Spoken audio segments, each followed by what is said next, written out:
Kalma lang, kalma lang. Lahat ay mabibigyan. Hindi ba't dapat ay naghihintay na lang siya ng kamatayan sa palasyo? Bakit siya nagtitinda ng pata ng baboy dito? Ginang, nais niyo po bang ako na ang kumilos? Huwag na. Tawagin mo ang mga tauhan ni Jin Joanne. Sabihin mong may nagnenegosyo rito ng walang pahintulot at nakakagambala sa amin. Mahal na prinsipe, kailangan po bang paalalahanan ng prinsesa? Huwag muna. Tumabi kayo, tumabi. Kaninong pwesto ito? Ginoo, maliit na hanap buhay lang po ito. Dali, kumpiskahin ang pwestong yan. Teka, bakit ang bigat-bigat ng lamesang ito? Hindi ba't ito ang altar mula sa templo? Paano ito napadpad dito? Hiniram ko lang sandali, ibabalik ko rin naman mamaya. Hindi ba't iyan ang kagalang-galang na binibini ng ating pamilya na ipinakasal? Ano, hindi mo na matiis ang buhay sa palasyo ng prinsipe. Kaya ka tumakas para magtinda ng pata. Ginang, kaharap mo na ang iyong ina, ni hindi ka man lang magbigay galang. Tila nakalimutan mo na ang lahat ng tuntunin sa loob lamang ng ilang araw. Mahal na prinsipe, ipaalam ninyo kung sino sa mga tauhan ni Jin Joanne ang nakatalaga ngayon. Sige na, magliligpit na ako.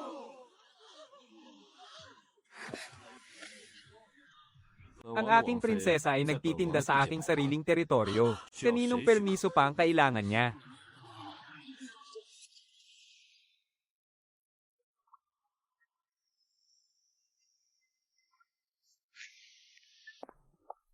Su Qinghe, pinapatawag ka ng ginang. Bakit ang kupad-kupad mo? May kailangan po ba kayo sa akin? Kasi, yung kinatatakutang general na walang awa, na napapabalitang isinumpa ang tatlo niyang mapapangasawa hanggang sa mamatay sila. Ang prinsipeng si Lu Chengai, nag-utos ng kasal ang emperador, at sa pamilya natin ipinasa ang utos. Kailangang may ipakasal na anak na babae sa kanya. Ayoko nga, buhay na pagdurusa lang ang aabutin ko roon. Huwag kang mag-alala, anak, paano naman ako papayag na ikaw ang ipadala roon? Su Qinghe. Ikaw ang pupunta. Huwag mong kalimutan, ang ina mo ay nasa poder ko pa rin. Kung alam mo kung ano ang makabubuti sa inyo, papayag ka na lang. Sige, pupunta ako. Gaano man siya kawalang puso, mas malala pa ba siya sa pakikitungo ninyo sa akin? Ha ha ha.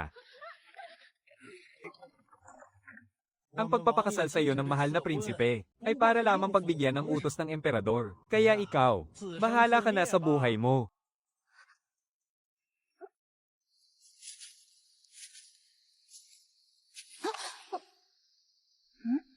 Ano to?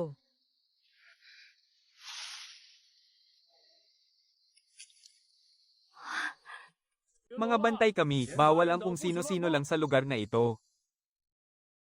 Habang may buhay, may pag-asa. Kaibigang butas, sa iyo na ako aasa simula ngayon. Ikaw ang bahala sa labas. Ako naman ang baalang magsikap. Sana'y maging maayos ang ating pagsasama.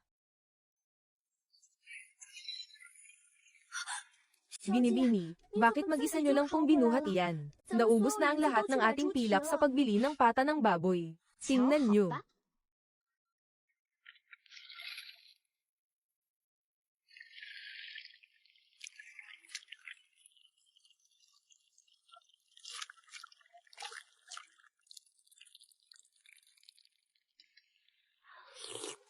Ang bango, pwede pa bang tumikim ng isa? Dahil iyan ang aking sekretong sangkap. Lalabas ako para magtinda. Ikaw ang magbantay dito. Kapag nakakita ka ng mga gwardya, tumahol ka na parang aso. Tandaan mo, ha? Sige, mag-iingat ka.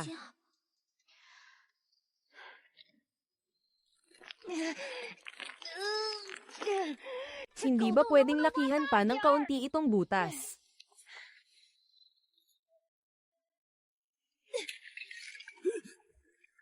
Ineng, saan galing itong 10 lamesa? Hinihiniram ko lang mula sa altar doon. Hiniram mo sa anito ng lupa. Hindi naman siya tumutol, kaya pumayag na rin siya. Espesyal na pata. Kung palalampasin ninyo ngayon, maghihintay kayo ng 3 araw. Tiyak na malulugi kayo kapag hindi ninyo natikman. Anong amoy yun? Ang bango, suki, tikman nyo. Sarap hanggang kaluluwa. Habang ninunguya, lalong sumasarap. Kapag natikman nyo ang pata ko, agad kayong yayaman. Mukhang masarap, bigyan mo kami ng 2 mangkok. Para sa 2 ginoo, 20 mangkok po lahat. Ano? Malaking karangalan na nga na kumakain kami rito. Hoy, bago ka lang dito. Ang bango niyan. Bigyan mo ko ng 2. Pumila ka. Anong pila? Ako pa nga dapat ang sumisingil sa'yo ng protection fee. Aba, palaban ka palang binibini ka. Ha, ha ha ha. Ha, ha ha ha. Ibaba mo ko, ibaba mo ko. Ibigay mo ang pera sa matanda. Ha ha ha. Ikaw naman. Ha ha ha. Ah.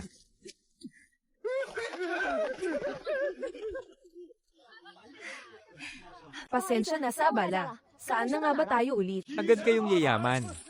Inay, kapag nakaipon na tayo ng sapat na pera, sabay tayong aalis sa impyernong lugar na ito. Ubus na po. Sobrang lakas ng benta mo. Hindi ko pa nga nauubos tong akin eh. Ako nga, hindi pa nakakabili. Babalik ka pa ba bukas?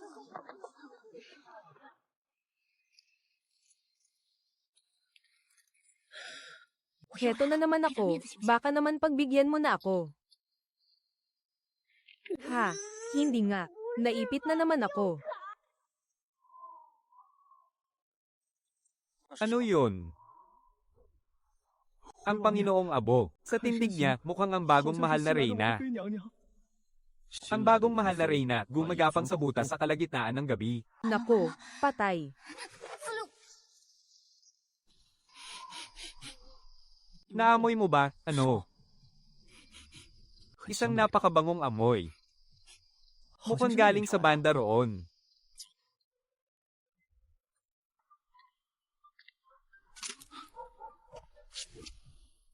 Hinahanap po ninyo yung dalagang nagtitinda ng pata. Kalis-alis lang niya. Araw-araw siyang pumaparito. Nako, ngayon lang nangyari. Na naubos agad ang tinda niya. Nakakagulat ang lakas ng dalagang yun. Tinulungan niya pa nga ako kanina. Ngumiti ang mahal na Panginoon. Anong sinabi mo? Wala po. Mahal na Panginoon, nakatatlong takor na po kayo ng tsaa, manahimik ka. Ayan na siya. Ha ha. Ha ha ha.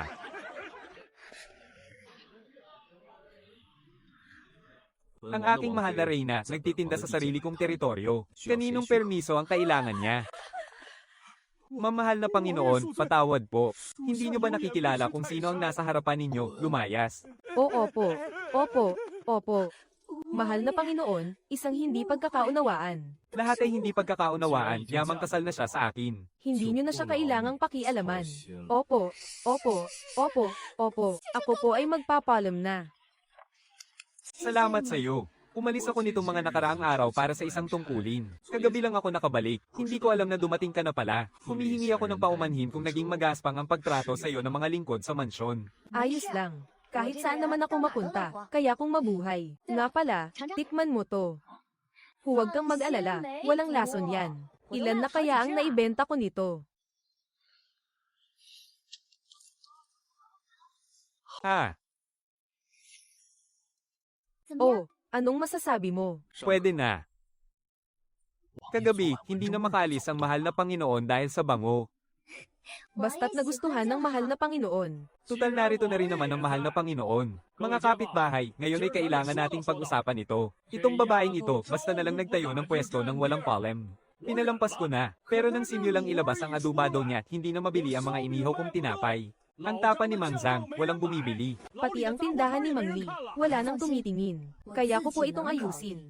O sige, sabihin mo nga kung paano mo ito lulutasin. Magbayad ka ng upa sa pwesto. O kusa kang lumipat sa dulo ng kalye. Ano, hindi ka makapili. Kung gayon, ako na ang pipili para sa'yo. Tama po ang sinasabi ninyo, mga kuya. Ako po ang nagkulang sa pag-iisip. Nilabag ko po ang mga patakaran. Heto po, kaunting handog mula sa akin. Tikman niyo po muna. Mayroon akong isang mungkahi. Pakinggan niyo po kung sa tingin ninyo ay pwede. Kayong tatlo ay ilang taon nang nagtitinda sa kalyeng ito. Magkano po ang kinikita ninyo sa isang araw? At bakit mo naman tinatanong? Sa pinakamalaki, siguro ay 100 barya bawat isa. Itong adubado ko, mula sa pagsalang hanggang sa pagkahango, inaabot ng 2 oras. Sa isang gabi, nakakatatlong salang ako. Sa loob ng 3 araw, kaya kong kumita ng ilang pirasong pilak. Pero limitado lang din ang kaya kong kitain kung mag-isa ako. Kayo po, mayroon na kayong pugon at lamesang pangmasa. Bukod sa pag-iihaw ng tinapay sa umaga, bakit hindi subukang magluto ng siopaw at gumawa ng noodles sa hapon? Para ipares sa adubado ko. Ang kikitain natin, paghahatian nating 2. Kayo naman po, may mga koneksyon kayo sa mga supply. Kailangan ko ng maraming pata ng baboy. Mas makakamura kayo sa pagbili ng maramihan. Ang matitipid natin, paghahatian nating dalawa. At kayo naman po, mayroon na kayong mga estante at pambalot. Kung sakaling may gustong mag-uwi ng adubado ko o ipanregalo. Ang galing ninyo sa pag-aayos ang siyang kulang. Hanggat narito ako sa pwesto ko, hindi lang ilang daang barya ang kikitain ninyo sa isang araw. Kung hindi po kayo sang-ayon, lilipat na ako ngayon din sa dulo ng iskinita. At hindi na ako magiging abala sa inyo. Teka. Sinong nagsabing hindi ako sang-ayon? Pinag-iisipan pa nga natin, di ba? Kung ganoon, lilipat pa ba ako? Anong lilipat? Huwag ka nang lumipat. Kapag umalis ka, sino na maghahanda ng tinapay para sa akin? Ha. Mahal na prinsipe, kayo po ba'y sinusubukang tulungan akong humanap ng mga parokyana? Mayroon akong iniisip na isang bagay. Ano po iyon? Ngayong gabi, huwag ka nang matulog sa malayong silid. Doon ka manuluyan sa silangan. Malapit sa kusina. Maganda ang daloy ng hangin para maging komportable ang pagkakakulong mo rito. Ipinag-utos ng mahal na prinsipe na ipaayos yun buong gabi. Maging ang mga kumot ay bago pa lang nabilad sa araw. Kung ganoon, maraming salamat po, mahal na prinsipe.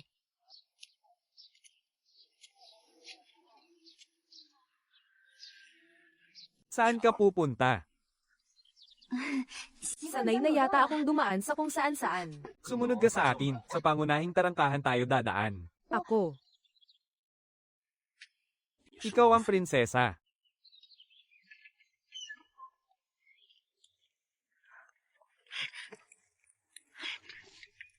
Binibini, napakagara naman ng kasinang ito. Mahal na prinsipe, may gusto po sana akong sabihin. Isa lamang po akong mayinhing babae. Mababa na po ang tingin sa akin ng mga tao noon pa man. Kung aasa ako sa inyo para umangat sa buhay, mas lalo lang po nila akong pagchichismisan. Nais kong patunayan na kaya kong tumayo sa sarili kong mga paa.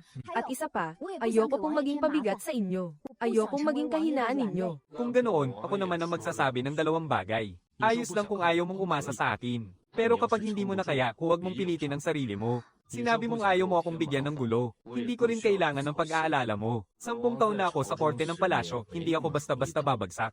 At tungkol naman sa pagiging kahinaan, ako na mismo ang bahala roon. Ang prinsipeng sinasabing mailap at walang emosyon, ay hindi naman pala ganoon kalamag ang pakikitungo. Ano po ang sinabi ninyo? Samahan mo ako bukas pabalik sa inyo. Ha?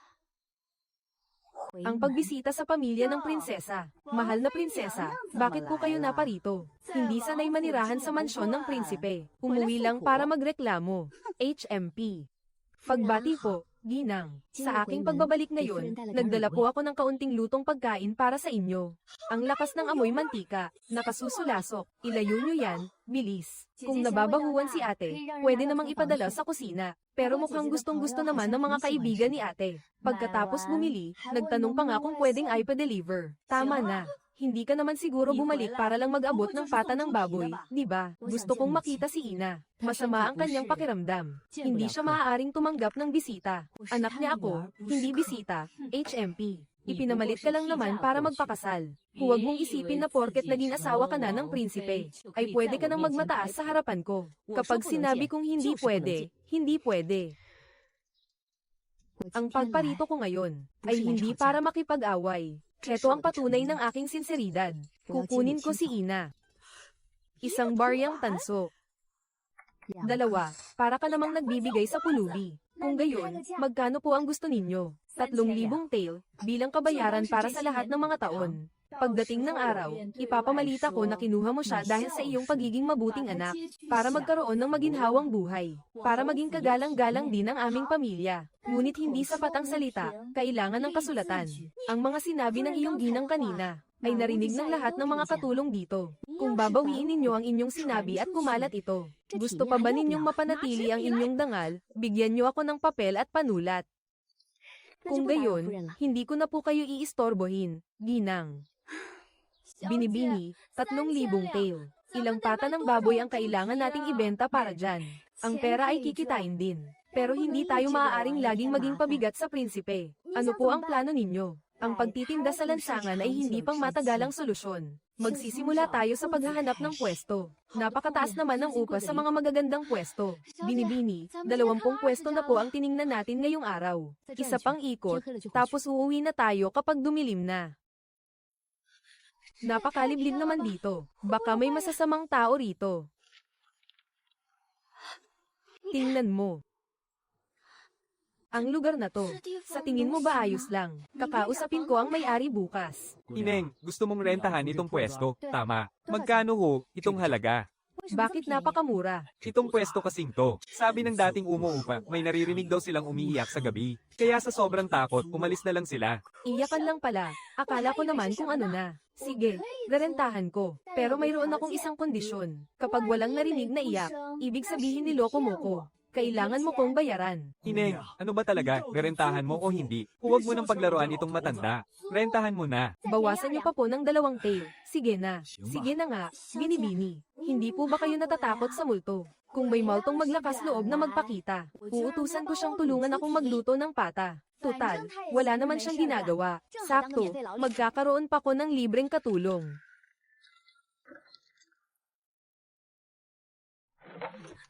Binibini, natatakot po ako.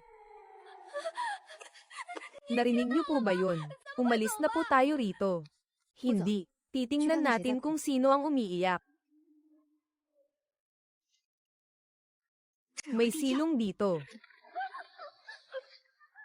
Binibini, madilim po sa ibaba. Hindi ko po kaya. Kalaw, hawakan mo to. Ako na ang bababa. Nakita ko na. Isang pusa. Naipit ang paa niya sa siwang ng sahig na kahoy. Hindi siya makalabas. Kaya naman pala. Siya pala ang multo rito. Oo, naipit lang siya dahil masyado siyang mataba. Ang dating umuupa sa pwestong to, ay baon sa utang kay Boss Jow. Tumakas siya. Kaya pala umalis, hindi dahil sa naririnig na iyak. Kung ganoon, hindi kaya tayo ang singilin sa utang niya. Binibini, may narinig po ba kayong iyak kagabi? Isang pasang ligaw lang po. Kung ganoon, ayos, mga kasama, magsimula na tayo. Andito na sila.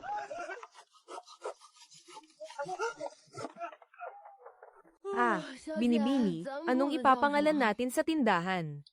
Tatawagin natin itong sikretong luto ng palasyo. Ha. Ha. Ikaw ba ang bagong umupa sa tindahang ito? Oo, ang may-ari niyan ay may utang sa akin. Dahil ikaw ang umupa rito, ikaw ang dapat magbayad, kung hindi. Tigil.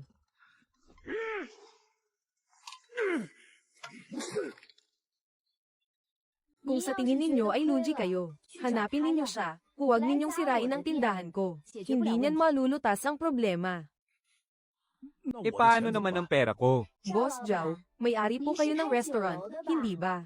Ang Jocks Ian Restaurant sa East Street. Pwede tayong mag-usap. Mag-uusap tungkol saan? Bibigyan ko kayo ng isang buwang supply ng mga espesyal na lutong karne ko, ng libre, para ibenta sa restaurant ninyo. Hindi ninyo kailangang maglabas ng kahit isang kasing. Kikita kayo ng walang puhunan.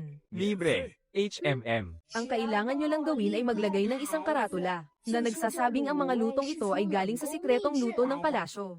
Boss, mukhang hindi naman tayo lugi. Sige, gawin natin ang sinabi mo. Kailangan nating bilhin ulit lahat ng mga ito. Saan naman tayo kukuha ng pera? Sinabi kong libre ang supply ng lutong karne. Pero hindi ko sinabing hindi siya magbabayad para sa mga sinira niya. May utang sa akin si Boss Jow na 3 dosenang bangko at 8 mangkok, 6 na platito, isang banga, isang sirang lamesa, at dahil natabingi ang balangkas ng pinto, dagdag 200 sentimo. Ayos yan, binibini. Di ba dati nang tabingi ang pinto natin? Alam ba niya? Hindi niya alam.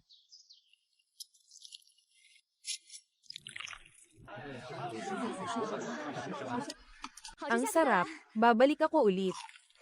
Kaya pala, sila pala yun. Inaagaw nila ang negosyo ng pinakamalaking tindahan ng lutong pagkain sa buong Kabisera. Boss, ang ibig niyong sabihin. Puntahan niyo ang lahat ng pamilihan at bilhin ang lahat ng pata ng baboy. Tignan natin kung paano siya makakapagnegosyo ng walang sangkap.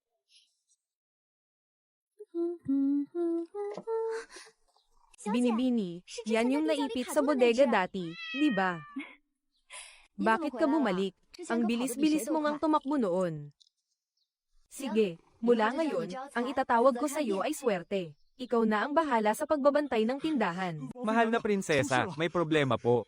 Anong problema? Hindi tayo makakuha ng supply ng pata ng baboy. Pinakyo po lahat sa buong palengke. Nagtanong-tanong po ako kung sino ang may gawa. Si Boss Chen po. Sa kanya po yung pinakamalaking tindahan ng mga lutong ulam. Gusto pong putulin ni Boss Chen ang supply ninyo. Kailangan nyo pong gumawa ng paraan. May kumuha na po sa lahat ng pata ng baboy. Subukan nyo na lang po sa iba. Binibini, magsara na lang kaya muna tayo. Kakabukas pa lang natin, magsasara na agad. Hindi na babalik ang mga customer kapag ginawa natin yan. Pero kung wala tayong pata ng baboy, anong ibebenta natin? Ang baboy, gumagamit ng pata para maglakad. Ang manok, gumagamit ng paa. Pareho lang naman yan, di ba?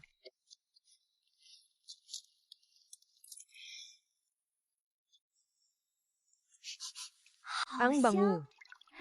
Tikman nyo. Binibini, ang sarap nito. Halika, tingnan natin ang mahal na prinsesang yan. Kung gaano siya kaawa-awa ngayong wala na siyang pata ng baboy. Ha ha ha. Boss, bakit hindi na lang din natin solohin ang supply ng paa ng manok? Unahin mo munang ayusin yung bodega kung puno ng pata ng baboy.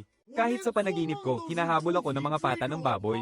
Naunahan niyo po ba sila sa pagtakbo? Binibini, mayroon na tayong 180 pirasong pilak. Malayo pa yan sa 3,000 pirasong pilak. Pero, ibig sabihin po ba, hindi na natin kailangang makipag-agawan ng pata ng baboy kay Boss Chen? Hindi. Kailangan nating ipagpatuloy. Habang mas marami siyang iniimbak, mas malaki ang malulugi sa kanya. Kapag hindi na niya kinaya, kusa na siyang titigil sa pagsosolo ng supply.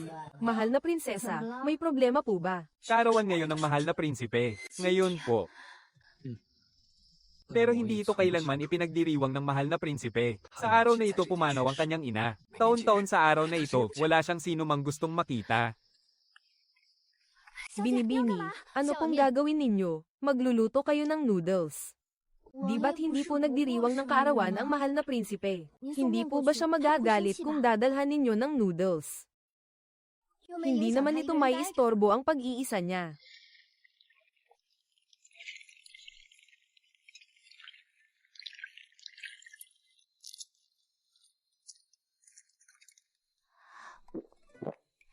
Napakasarap naman ito.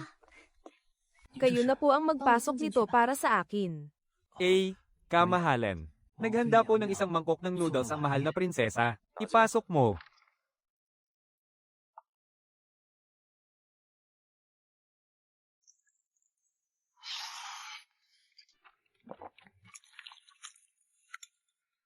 Sabihin mo sa kanya, salamat, pero maalat ang noodles. Ano raw po ang sabi ng kamahalan? Maalat daw. Imposible po. 3 beses ko pong tinikman, mahal na prinsesa. May sinabi pa po ang kamahalan. Salamat daw. Pakisabi sa kanya, walang anuman. At pasalamatan mo na rin siya para sa bagong lugar. Sabi po ng mahal na prinsesa, walang anuman. Nagpapasalamat din po siya para sa bagong lugar.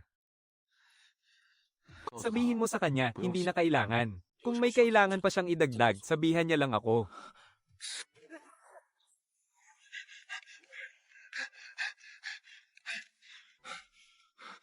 Pito o 8 beses na akong pabalik-balik sa ilalim ng punong yan. Hindi ba pwedeng kayo na lang dalawa ang mag-usap?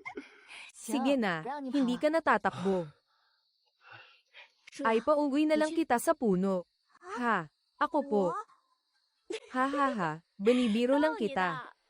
Tama na ang usapan sa araw na ito. Matulog na. Binibini, may ipinadalang imbitasyon si Queer. Magdaraos ng isang salo-salo sa mansyon ng Marks. Umorder sila ng 50 set ng assorted marinated meats. Kailangang may hatid sa loob ng 3 araw. At hindi sila magbabayad kahit isang kas-in. Bakit po kayo natatawa pa? Malinaw naman po na gusto lang nilang makalibre. Ako ang bahala. Madam Wang, isang malaking karangalan po ang inyong pagdating. Kamusta po ang kalagayan ng mahal na Imperatrice? Mabuti naman po ang kalagayan ng Imperatrice. Kaya naman, kumain po kayong mabuti ngayong araw. Inay, ihahain po ba talaga natin ang putahe ng babaeng yun? Nakakahiya, wala kang alam. Gusto kong makita ng lahat, na kahit nakapag-asawa siya, isa lang siyang hamak na tindera.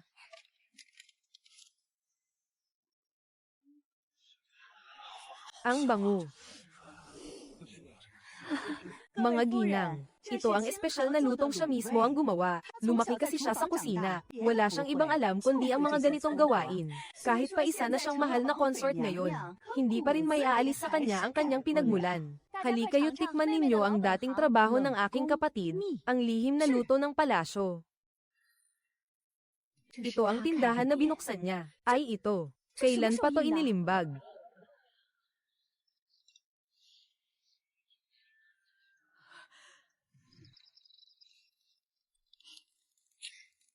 Mahal na consort, para saan po ito? Bago ilaga, gumagamit ako ng molde para markahan ito. Kapag naluto na, kakapit ang kulay sa mga ukit. Kung ganun, makikita pala ng mga customer kapag kinain na nila. Iyon nga ang sadya, para makita nila ang pangalan ng ating tindahan. Tikman mo. Napakasarap naman ng lutong ito. Kung gayon, kailangan ko itong ipaalam sa Inang Reyna. Nagbibiro po kayo, Ginang Wang. Isa lamang itong simpleng pagkain. Paano ko naman pong magagawang abalahin ang Inang Reyna? Sinasabi niyo po ba yan dahil sa pagpapakumbabao? Pinag-uusapan na ng mga utusan. Sabi nila, binalikan si Ginang Leon ng sarili niyang gawa. Libreng patalastas, hindi ako lugi. Pagbati, mahal na consort. Mayroong utos ang Inang Reyna. Handa po akong makinig sa utos. Nakarating po sa Inang Reyna na tanyag ang lihim na luto ng palasyo. Nais niya itong tikman, ngunit ayon sa manggagamot ng palasyo, may isla ng kanyang tiyan. Hindi siya maaaring kumain ng mamantika, kaya ipinag-uutos niyang gumawa kayo ng isang espesyal na bersyon at ipadala sa palasyo. Si Ginang Wang po ang sadyang bumanggit sa inyo sa Inang Reyna. Kaya't dapat ninyo itong pagbutihin. Maraming salamat po, Ginoo. Mahal na consort, mismong ang Inang Reyna ang nag-utos sa inyo na magluto. Hindi maaaring mamantika at hindi rin maaaring masyadong maalat, pero ang luto natin. Alam ko na, mahal na consort, gagawin natin itong isang subo bawat tuhog. Madaling kainin, at sasamahan pa natin ng espesyal kong timpla na hindi gaanong malasa na sabaw. Hindi mamantika. Salamat sa paalala mo. Sige.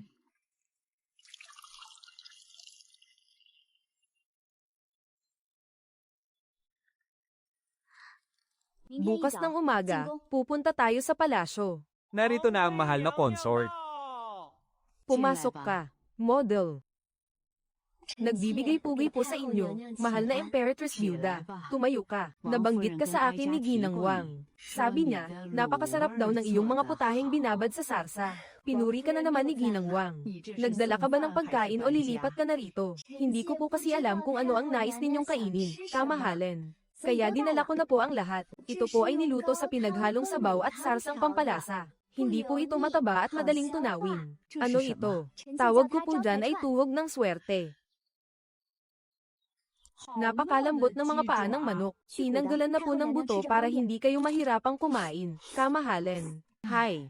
Ilang araw na akong hindi nakakakain ng ganito kasarap. Ito po ang aking espesyal na sarsa at pata ng baboy. Nag-alala po kasi ako na baka hanapin ninyo. At wala po akong madudulot sa inyo. Masarap din ito. Kamahalan. Hindi po ba't masama ang pakiramdam ng inyong tiyan? Ilang subo lang naman, hindi makakasama. Opo, opo. Ipapunta mo rito si Liu Yachu. Masusunod. Nagbibigay-pugay po sa inyo, kamahalan. Tumayo ka, tikman mo ito. Kamahalan, luto po iyan ng mahal na prinsesa. Tikman mo. Masusunod po, kamahalan.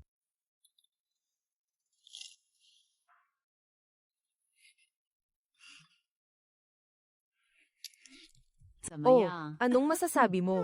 Haha, hinangata ko pa pong mabuti. Haha, sige, namnamin mo pa, at mauubusan ka na ng tuhog ng swerte ko. 20 taon na po akong naglilingkod sa kusina ng palasyo. Alam ko pong napakapilikan ng panlasa ng mahal na Imperatress Byuda. Pero kung sasabihing napakasarap na, sa tingin ko po ay may kaunti pang kulang. Anong kulang? Ang pagkakaluto. Sobrang lambot ng pagkakalaga sa paa ng manok, nawala na ang sarap ng pagmuya, at ang timpla ng mga pampalasa sa sarsa. Ang mahal na prinsesa, total, ay hindi naman po isang profesional na kusinero. Kaya't ang mailuto niya ito ng ganito ay isang malaking bagay na, kawili-wili. Kamahalan, ipagpaumanhin po ninyo ang aking kapangahasan, ngunit nais ko sanang hamanin sa isang paligsahan ng mahal na prinsesa. Hinihiling ko po na kayo, kamahalan, at si Ginang Wang ang maging hurado. Ang galing sa pagluluto ng mga ordinaryong tao laban sa galing ng palasyo. Tingnan natin kung saan nga ba talaga ang pagkakaiba. Sige, ako ang magbibigay ng pagsubok. Magpapagalingan kayo sa paghiwa ng tokwa. Mahal na prinsesa, hindi po ito may kukumpara. Sa paa ng baboy na isang hiwa lang ay durog na. Handa po akong subukan. Lagot na ang mahal na prinsesa. Isa lang siyang tindero ng mga inilaga, paano siya marurunong maghiwa ng tokwa. Kayang-kaya yan ni Liu Yachu kahit nakapikit. Hindi ba't naghahanap lang siya ng kahihiyan?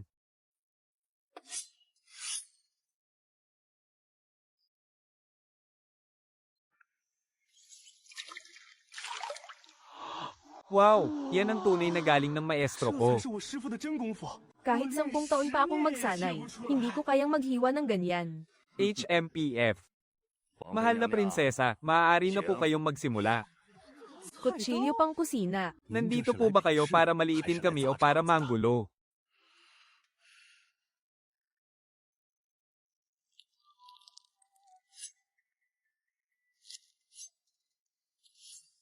Iyan ay isang artistikong paghiwa.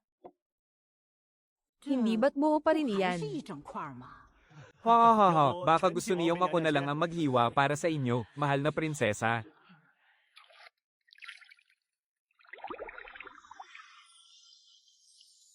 Ah, Ano ito?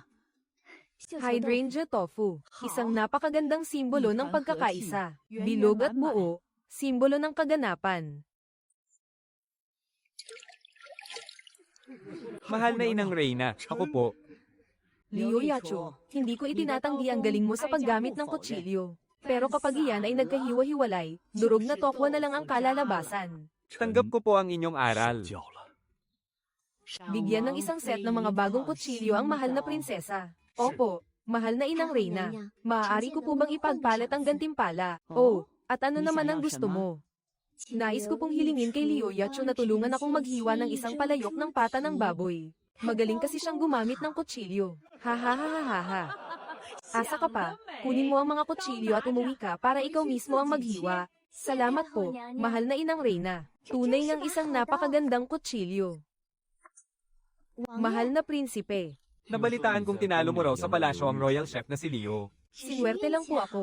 Ang isang taong kayang maghiwa ng tokwa para maging hugis bulaklak, ay hindi lang sa swerte umaasa. Mahal na prinsipe, bakit po kayo biglang naparito sa kusina? Tinitingnan ko lang kung tama na ang apoy. Bukas, magpapalagay ako ng ilang mesa sa tapat ng tindahan. Bakit po? Dumarami na ang mga customer. Hindi na natin kakayanin. Pamilya, sugod. Nulay Zuan-Guan. Bukas na ngayon. Ang pangalawa, kalahating presyo. Limitado sa 50 piraso lang, hanggang maubos. Tinatawag niyang pamilya ang mga customer niya. Manloloko siguro yan. Yang si Pak Mark Wang, nakalibre ng 3 manok sa akin. At hindi na kailanman bumalik. Yung si Big Mouth Zhao, ang trabaho niya ay pumila para sa iba. Pati na rin si Kubo Liu. Hindi yan kumakain ng pata ng baboy. Kasi bumina. Kaya ang mga taong yan, hindi naman talaga bibili niyan eh. Binibini, anong ginagawa ninyo? Louie Lucky Bag. Kung may sorpreso o wala, swertihan lang. Anong laman nito? Garantisadong masarap, pero hindi garantisado kung ano. Sige, bibili ako ng isang pampaswerte. Sinwerte nga, ang laki. Ako naman, bibili ng sorpresa. Akala ko yung pinakamaliit ang makukuha ko. 2 pala. Miss, sobrang mabenta ng lucky bag. Mystery box. Alam niya pa yan. Ha ha ha. Mayroon akong alak na jade mula sa palasyo. At sopas na esmeralda ng karaniwang tao. 180 isang baso. Masyadong mahal ang 180. Ang lucky bag ko, 5 barya lang. Pag odd, nagbabago. Pag even, hindi. Pag alis ng taglamig, pagdating ng tagsibol. Mali, mali. Ang simbolo, depende sa quadrant. Depende sa ano. May sira ba sa ulo ang taong to? Sa tingin ko rin. Sino ka ba talaga? Idinikit ko lang ang sarili ko rito. Kahit yung paraan niya ng pag-time travel, ang wild. Halika, halika, bagong luto.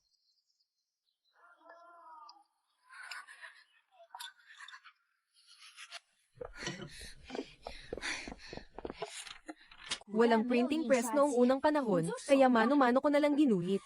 Ipinapakilala ng aming tindahan ng aming membership card. Isang bili, isang selyo. Punuan ng 10 para sa isang libreng luway.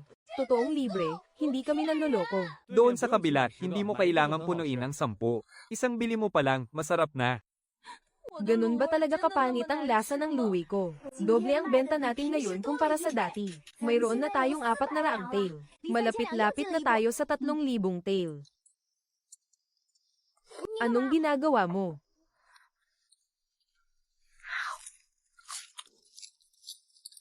Hindi ka ba natatakot na gayahin ko ang lasa ng luto mo? Hindi mo yan matututunan. Tingnan natin. Hindi natin masasabi. Ganito na lang, turuan mo ako ng mga kakaibang ideya mo. At tuturuan naman kita kung paano gawin ang mga espesyal kong putahe. Usapan na. Unang aralin, ang cold marketing. Ano yon? Ito yung mga sikat na tao na tutulong mag-promote para sa'yo. Ang ibig mong sabihin, pakakainin natin sila ng mga luto ko. Tapos, gagayahin sila ng ibang tao. Tama, tama, tama. Naalala ko noong bata pa ako, yung Ligi's Baked Buns sa silangan ng syudad. Pinakain nila yung maestrado ng bayan. Kinabukasan, pumila na ang buong syudad para bumili. May ganito na rin pala sa sinaunang panahon ninyo. Anong sinaunang panahon, ang magiting na general mag-isang sumugod sa kampo ng kalaban? Paumanhin sa abala, Ginoong Bay. Kamahalan, ang prinsesa, isang malaking karangalan ang inyong pagdating. Nagdala po ako ng espesyal na putahe para sa inyo. Ang bango, mayroon po sana akong hihilingin sa inyo. Habang nagkukwento po kayo, pwede niyo po bang banggitin sa kwento ang aking espesyal na putahe? Paano ko naman babanggitin? Halimbawa, ang general ay nasa gitna ng matinding labanan. Tapos nagutom siya. Inilabas niya ang sikretong pata ng Cold Palace at kumagit siya. At agad-agad, nanambalik ang kanyang lakas. Teka, parang hindi yata ang kopyan. Ito po, pagkain ninyo para sa 3 araw. Sige, noong huling kabanata ng ating kwento, ang magiting na general ay mag-isang sumugod sa kampo ng kalaban. Ngayon, ipagpapatuloy natin. Habang siya ay nasa gitna ng matinding labanan, biglang kumalam ang kanyang sikmura. Dinukot niya mula sa kanyang damit ang sikretong pata ng Cold Palace. Sa isang kagat, naramdaman niyang bumalik ang buong lakas niya. Sa isang saksak ng sibat, 3 kalaban agad ang bumagsak. Ha ha ha. General na kumakain ng pata habang nakikipaglaban. Ha ha ha, pero totoo, ang sarap talaga ng sikretong luto mula sa Cold Palace. Kahapon lang ako bumili. Effective nga pala yung diskarte mong cool. Sigurado ka bang hindi ka galing sa ibang panahon? Hindi ako marunong tumagos sa pader. Pero malakas ako. Kaya kung gibain yung pader para sa'yo. Ay, wag na. May sasabihin ako sa'yo. Ano yun? Aalis na ako. Saan ka pupunta? Uuwi na. Sa isang malayong lugar. Paano na ang tindahan mo? Sinara ko na. Inutang ko lang naman ang puhunan dyan. Ngayon, ubos na ang lahat ng pera. Magaganda naman yung mga kakaibang ideya mo. Medyo sablay lang yung timpla mo. Haha, ito yung mga naalala ko. Yung hunger marketing. Yung pagbuo ng community. Sinulat ko na lahat. Tingnan mo kung alin dyan ang pwede mong gamitin. Babalik ka pa ba? Sinong makapagsasabi? Siguro, balang araw. Bigla na lang akong susulpot sa harap ng tindahan mo. At sisiga ng, pamilya, Terra na. Mahal na Wang Fei. Narito po akong huli. Anong mayroon, hindi ba't malapit na ang pista ng gitnang taglagas? Ang Emperetress Bilda po ay magdaraos ng isang piging para sa panonood ng buwan. At kayo po mismo ang nais niyang dumalo. Ihahanda mo at ihahain. Tama, walang problema. Mahal na Wampei, paumanhin po. Ang kusina ng palasyo ay kailangang maghanda ng mga putahe para sa piging. Puno na po lahat ng aming mga lutuan. Liu Yachu, natatakot ka bang masapawan kita? Nagbibiro po kayo. Kamahalan. Sige, kung gayon, hindi ko na kayo aabalahin. Binibini, hahayaan nyo na lang po ba? 2 oras na lang po ang natitira bago magsimula ang piging. Sinong nagsabing hahayaan ko lang?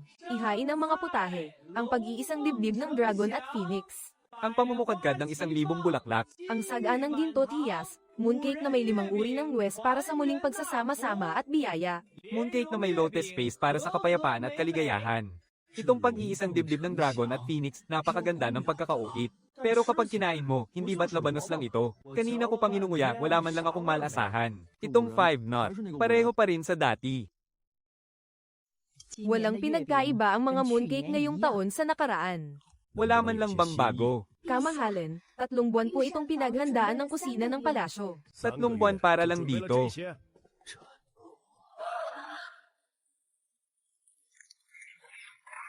Ipagpaumanhin niyo po, nahuli ako. Ngayon lang po naayos ang kalan sa kusina ng palasyo. Kalan yon. May apoy at nagbabagang uling pa. Paano naman babuhitin ng isang babaeng tulad niya yun? Hahaha. Isang prinsesa, tumatakbo sa buong palasyo habang buhat-buhat ang isang kalan. Napakasagwang tingnan. Tama po ang sinabi ng mahal na consort. Pero sa tingin ko po, kaysa sa itsura, mas mahalaga pa rin po ang masarap na lasa. Su Qinghe, anong ginagawa mo? Bagong lutong mooncake na may palamang adobo.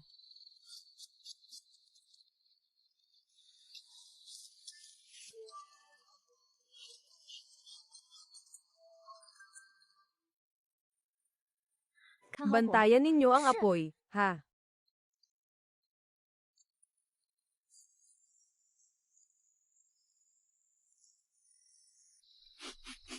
Wow! Ngayon lang ako nakaamoy ng ganito kabaing gong mooncake.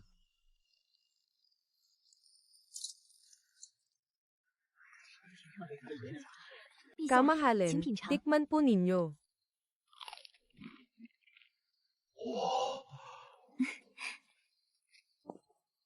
Mahal na inang Reyna, anong palaman nito? Adobo at itlog na maalat. Sarili ko po itong likha. Halos buong buhay ko nang kumakain ng mooncake. Pero ngayon lang ako nakatikim ng may lasang adobo. Ang bango ng adobo, malutong ang balat, mas masarap kaysa sa mga sobrang tamis. Mabuti po at nagustuhan ninyo. Mahal na inang Reyna. TSK, mooncake na adobo. Ginawang parang turo-turo sa kanto itong piging sa palasyo. Merienda lang ang mooncake, hindi yan nakakabusog. Pwede ko na bang kainin ngayon? Gusto mo, hati na lang tayo sa isa.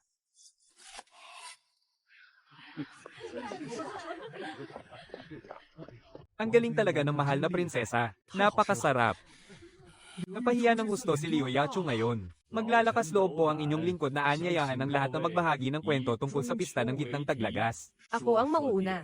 Ang kwento ni Shanga na lumipad papuntang buwan, at si Hao Yi na nakatitig sa buwan. Walang hanggang pananabik. Ako naman, ang paglalakbay ni Emperador Zhenjong sa palasyo sa buwan. At doon niya nakuha ang awit ng mga bahagharing saya. Mahal na prinsesa, kayo naman po ang magbahagi. Isang kwento tungkol sa pista ng gitnang taglagas. Hindi ko po alam, pero alam ko po. Na ang tula ni Sudompo na naway magkaroon ng mahabang buhay ang lahat, ay kayang bigkasan kahit ng isang 3 taong gulang na bata. Ang tinutukoy ko po ay hindi ang kanyang tula, kundi ang karne niya. Noong ipinatapon si Sudongpo sa Guangzhou, sa sobrang hirap niya, tanging murang karneng baboy lang ang kaya niyang bilhin, na dahan-dahan niyang pinakuluan sa mahinang apoy. At doon nalikha ang Dongpo Pork. Nais ko pong magtanong sa inyo, kagalang-galang na tagapayo. Alam niyo po ba kung bakit ang mga mamamayan sa mga nayon sa labas ng kabisera ay ayaw ipagdiwang ang pista ng gitnang taglagas? Dahil ipagdiwang man nila o hindi, kumakalam pa rin ang kanilang sikmura. Hindi po ako maalam sa mga tula at awitin. Ang tanging alam ko lang po ay magluto. Ngunit kailangan munang mabusog ng isang tao bago niya maisip ang sining at pag-ibig. Hindi po ba? Tama ang sinabi ng prinsesa. Ipahayag ang aking kautusan. Sa pista ng gitnang taglagas ngayong taon, ang 3 bayan sa paligid ng kabisera ay hindi magbabayad ng buwis sa loob ng 1 buwan. Masusunod po. Ikaw talaga. Bukod sa magaling kang magluto ng masasarap, magaling ka pa magsalita. Natutuwa ako sa iyo. Kumuha kayo ng 500 tail na pilak at ibigay bilang gantimpala sa prinsesa. Tanggapin niyo po. Magpasalamat po kayo sa Inang Reyna, mahal na prinsesa. Idagdag pa ang 500 tail na bigay ng Inang Reyna. Mayroon na tayong 1,500 tail ngayon. Sana, sa loob ng ilang buwan, may palabas na natin si Inay. Mahal na prinsipe, bakit hindi po kayo dumalo sa handaan para sa panunood ng buwan? Hindi ako kailanman pumupunta. Bakit? Dahil malayong kamag-anak ako ng emperador at maagang namatay ang aking ina. Wala akong matibay na koneksyon dito sa palasyo. Noong bata pa ako at nag-aaral, pinuri ako ng kagalang-galang na tagapayo dahil sa aking talino. At nang makarating ito sa pandinig ng emperador, ngumiti siya at sinabing kakaiba ang batang ito. Pero ang ngiting iyon ay may halong pagbabanta. Tikman ninyo, nagtira ako para sa inyo.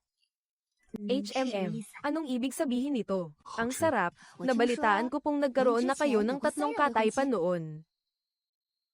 Kanino mo nalaman? Alam yan ng buong kabisera. Sinasabi nilang minamalas daw ang mga babaeng nakatakda sa inyo. Ang una ay ang anak na babae ni Ministro Lee. 3 buwan pagkatapos ng aming kasunduan, ang pamilya niya na mismo ang kumensela ng kasal. Dahil kinwenta ng tatay niya ang mga bagay-bagay. Mas makikinabang sila kung sa isang lokal na opisyal siya ikakasal kaysa sa akin. Kung ganun, hindi dahil minamalas niyo siya.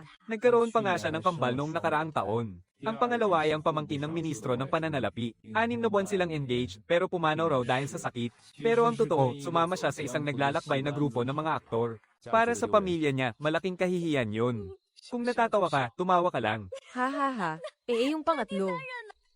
Ang pangatlo ay anak ng hepe ng hukbo. 2 buwan pagkatapos ng kasunduan, nagpakasal siya sa isa sa mga kapitan nito. Kaya, ang isa, dahil sa tingin nila'y mahirap ka. Ang isa, sumama sa iba. At ang isa, nagpakasal sa iba. Magaling kang magbuod. Ngayong ako na ang pang-apat, hindi ka ba natatakot sa akin? Iba ka.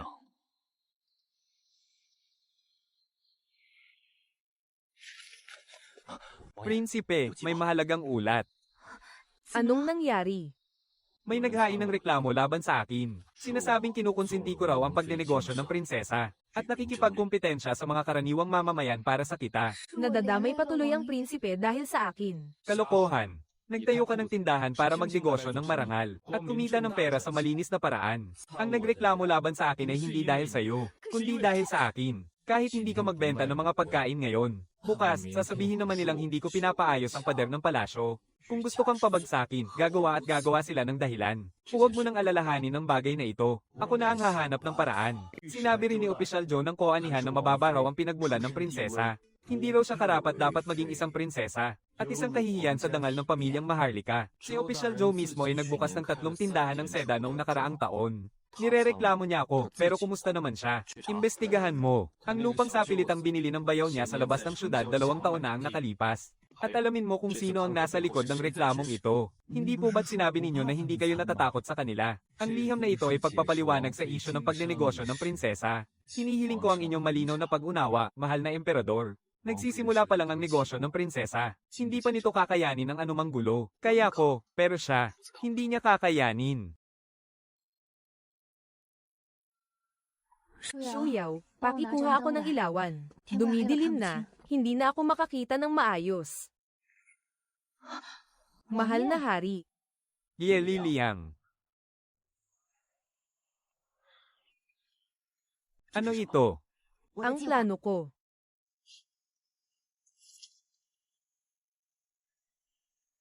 Magbubukas ka ng mga sangay. Mahal na hari, buong hapon ko itong pinag-isipan.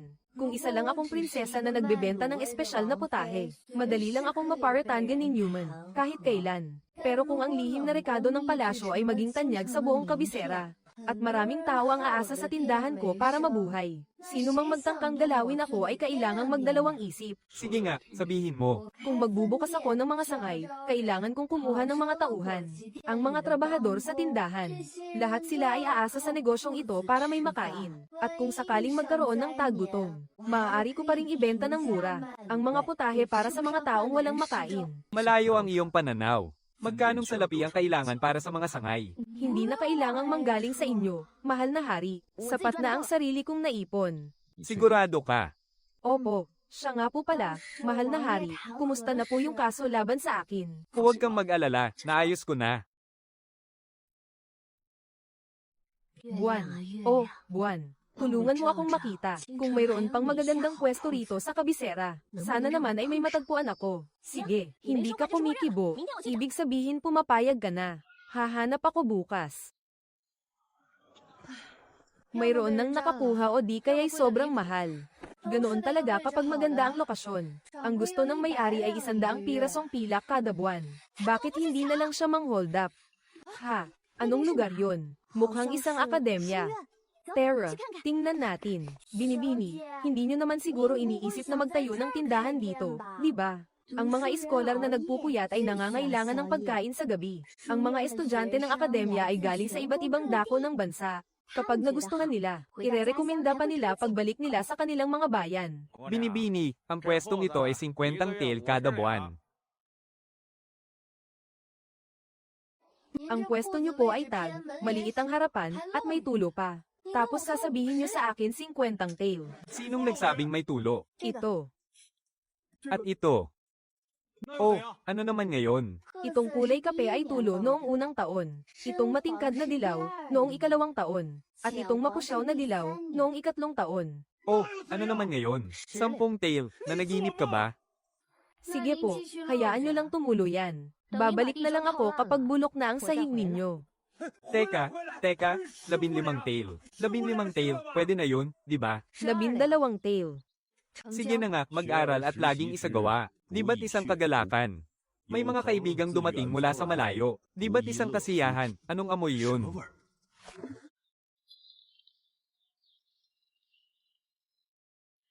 Kumakain ka ng paanong manok sa klase. Hindi po ako kumakain. Inaamoy ko lang. Ikaw nga, may dala kang pata ng baboy. Balak kong kainin pagkatapos ng klase. Kayo, ginawa nyo ng kainan itong silid-aralan. Tumayo kayong lahat. Kopyahin ninyo ang Anelex ng 10 beses, bawat isa. Ipasa bukas. Maliwanag.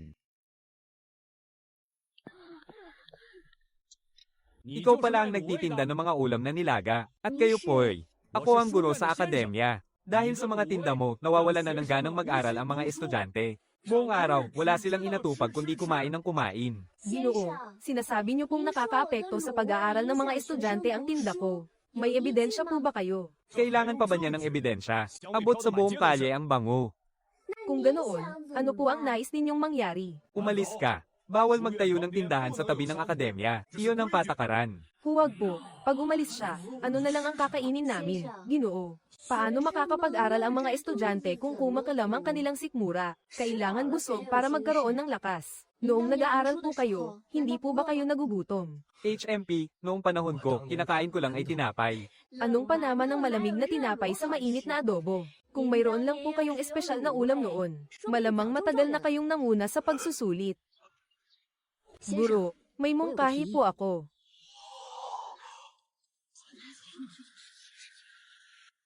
Ano yun? Araw-araw, magpapadala ako ng 10 serving sa akademya. Libreng espesyal na ulam, para sa mga estudyanteng masisipag mag-aral. Ang kondisyon ko ay, hahayaan niyo akong patuloy na gumamit ng palikuran dito.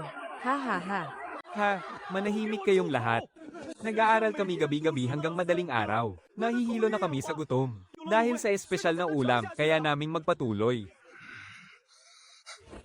10 serving lang araw-araw. Hindi pwedeng lumabis kahit isa. Walang problema. Wala munang klase ngayon. Magpapaligsahan tayo sa pagtula. Walang paksa. Sino ang mauuna?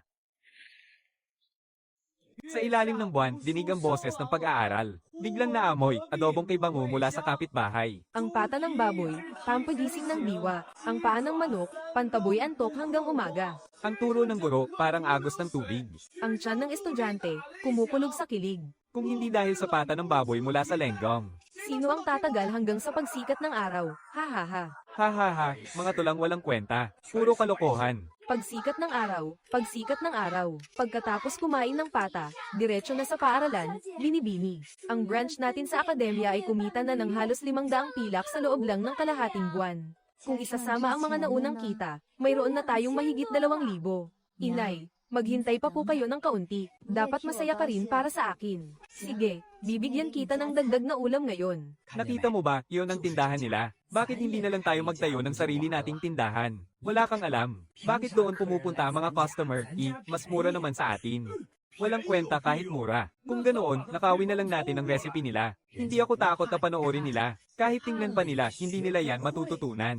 Paano na po yan? Kung hindi nila manako ang recipe, ang pangalan ko ang nanakawin nila. Binibini, pang-anim na tindahan na po ito. Lutong imperial ng palasyo. Sikretong sangkap ng palasyo. Minanang luto. Adobong galing sa mansyon. Ang pinakagrabe ay yung lihim na luto ng prinsesa. Nakasulat pa sa karatula nila, disipulo mismo ng mahal na prinsesa. Ang kapal naman ng mukha niyang isulat yan. Niwala nga akong estudyante. Saan naman galing yung disipulo na yan? Anong sikretong sangkap ng palasyo? Ang pangit ng lasa. Hindi na ako bibili ulit. Sayang lang ang 50 barya ko. Binibini, narinig niyo po yun, di ba? Kinakain ng mga customer ang luto nila sa pag-aakalang sa atin yun. Sinisira nila ang pangalan natin. Sarah. Saan po? Gagawa ng bagong putahe. Binibini, ano pong gagawin nyo? Lion's head. Di ba't may lihim na pamana ang paggawa ng lion's head? Opo. Pero may sarili rin akong sikreto. Hindi ito nakadepende sa purong lakas, kundi sa tibay. Sila, nangangalahati pa lang sa paghiwa, nangangalay na ang kamay.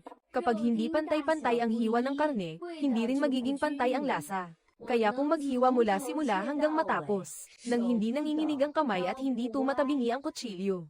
Unang proseso, ang paghalo.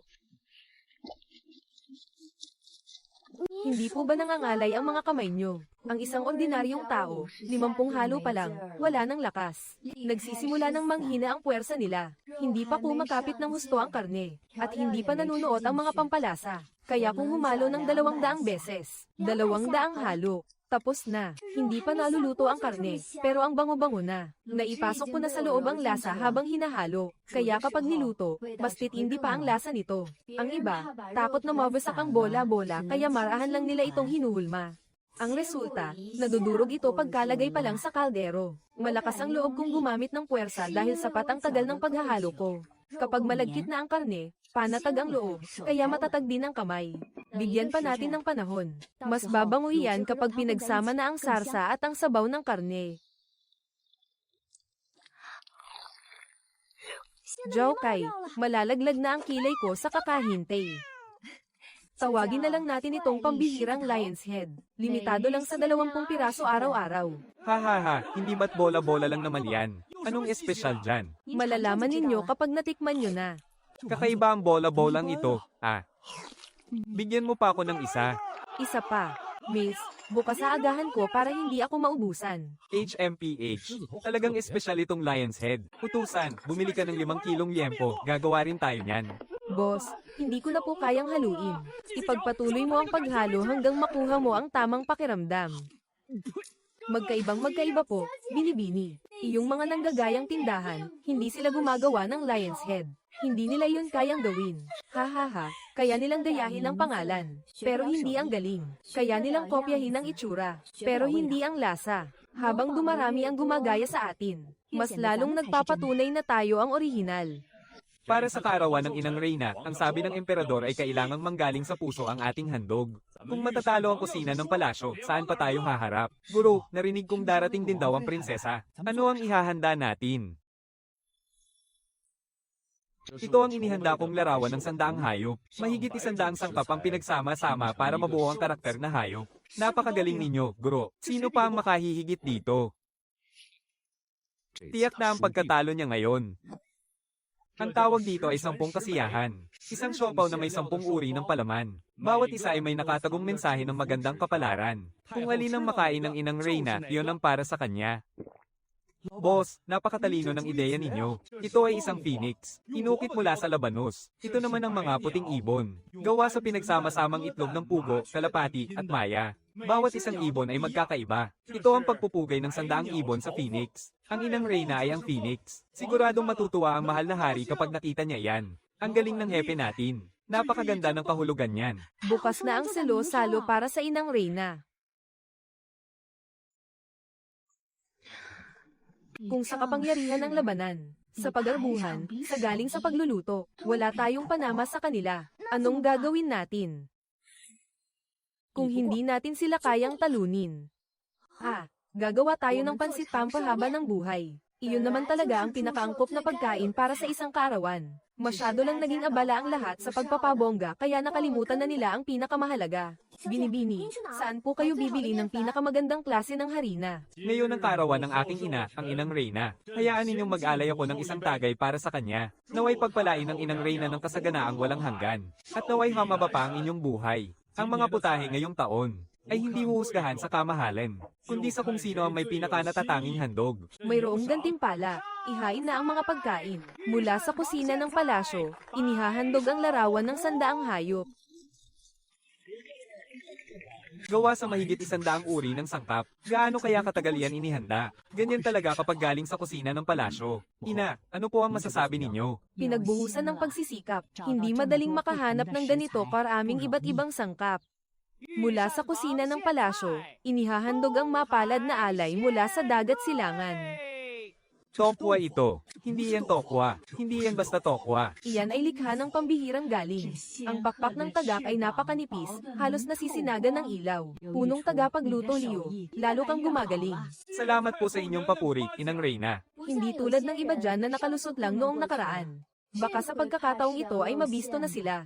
Oo nga, anong matinong putahe naman ang magagawa ng isang hamak na magtitinda? Mula sa Zoxenlo, inihahandog ang 10 kaganapan. Inang Reyna, mahal na hari. Sa loob po ng bawat siopaw ay may nakatagong papel na may lamang pagbati. Isang pagbati sa Inang Reyna para sa masagana at mahabang buhay. Kawili-wili ito, parang bugtungan. Ha ha ha, maganda yan.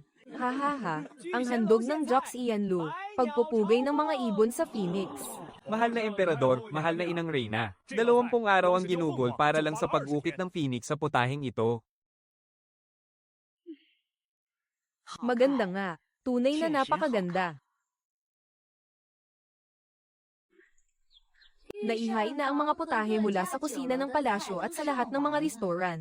Huwag mong sabihin, wala ka pang inihanda. Ha ha ha ha ha ha.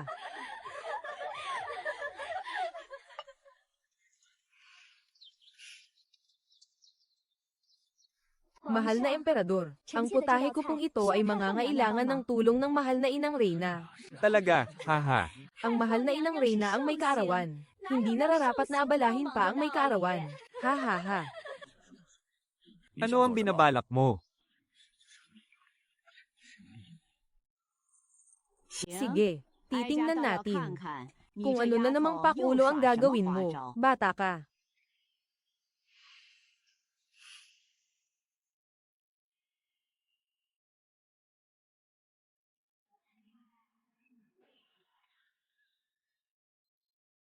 Hindi ba't figurang gawa lang sa hari na yan? Ang kusina ng palasyo, nag-ukit ng bundok ng diwata gawa sa tokwa. Siya naman, isang dragon na gawa lang sa harina. At matatawag na bang putahe yan? Tiyak na talo na siya. TSK, yan lang. Noong nag-aaral pa lang akong mag-ukit, sa unang araw ko pa lang. Kaya ko nang gawin ang dragon na yan. Binili lang yata yan sa perya. Ano? Ha? Ha ha ha.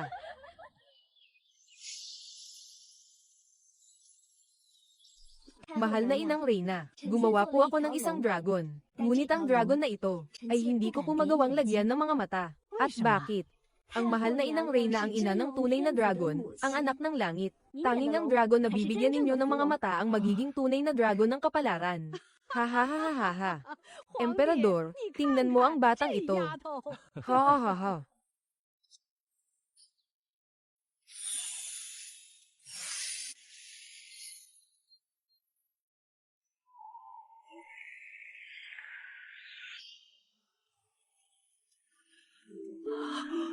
Buhay ang dragon, gumagalaw ang mga bigati nito. Paano ito gumagalaw? Hayaan mo na kung paano yan gumagalaw. Ang mahalaga, masaya ang mahal na Inang Reyna.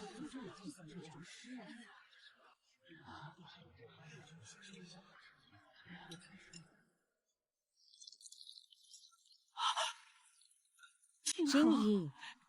Ano ang hiwaga ng dragon na ito? Iyan po ang biyaya ng mahal na Inang Reyna. Ang siyang bumuhay rito. Wala po akong ganyang kakayahan.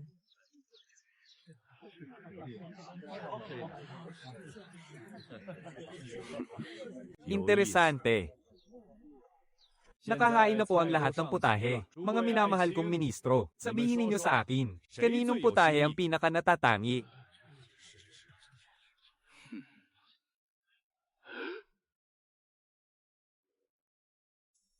Sa palagay po ng inyong lingkod, ang pinta ng sentenaryong hayop ng kusina ng palasyo ay may malalim na kahulugan. Ang mga mata po ng dragon na iyon ay personal na iginuhit ng mahal na Inang Reyna. Sinasabi mong magaling ang kusina ng palasyo. Hindi ba't para mo na ring nilapastangan ng mahal na Inang Reyna? Ngunit ang dragon ng prinsesa ay ang mahal na Inang Reyna mismo ang naglagay ng mga mata. Ang mga bigati ng dragon ay sumasayaw. Tanda ng biyaya mula sa kalangitan. Ang ganitong uri ng pag-aalay. Sa tingin ko po ay walang sino mang makakatumbas. Pinipili ko po ang nakatagong dragon na binigyang buhay mismo ng mahal na Inang Reyna. Sumisimbolo ito sa kasaganaan ng ating dakilang bansa. At walang hanggang pagpapala. Sumasang-ayon din po ako. Ang isali mismo ang mahal na Inang Reyna. Iyan ang pinakadakilang pag-aalay. Sa tagal ko nang nabubuhay. Ngayon lang ako nakakita ng may kaarawan na nakiisa sa paghahanda ng sarili niyang handog. Hahaha, mukhang nagkakaisa ang opinyon ng aking mga minamahal na ministro. Kung gayon, aking ipinahahayag na ang pinaka-natatanging putahe ngayong araw ay ang nakatagong dragon ng prinsesa. Gantimpalaan ng prinsesa ng 300 pirasong pilak. Ang iba naman ay bibigyan ng tig 100 pirasong pilak. Masusunod po. Salamat po, kamahalin.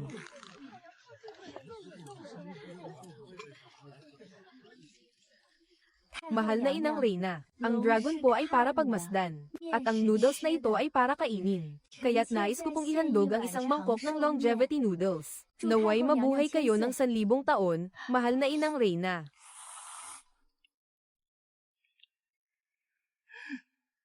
Napakapinaw ng noodles na ito, at talagang makunat. Pinagpahinga ko po ang masa sa loob ng 2 oras, at minasa ko pa po ito ng daan-daang beses.